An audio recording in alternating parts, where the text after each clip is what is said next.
Français, peut-être même espérait-il, que le peuple de France ne serait pas au rendez-vous. Et le peuple de France est venu, puisque le peuple de France est là.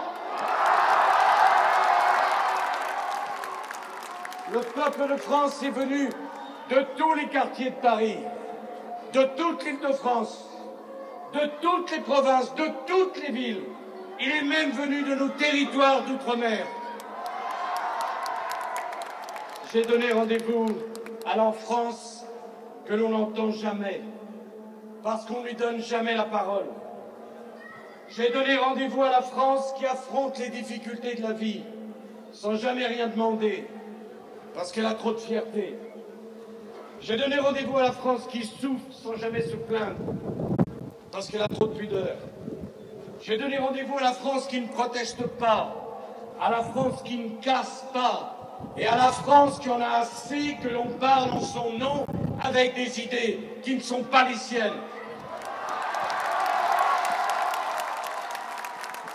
Et des profondeurs du pays, la France silencieuse a répondu par votre présence sur cette place dont le nom exprime la volonté de toute une nation de surmonter les épreuves qui l'ont déchirée et qui ont fait couler tant de sang et de larmes.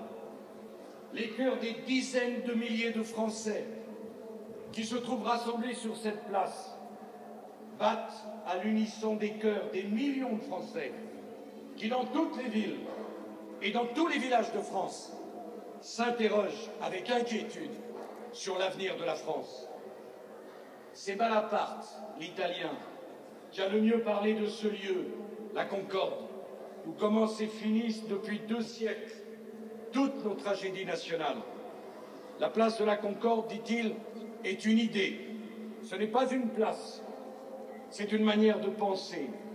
Tout ce qui est vraiment français se mesure ici.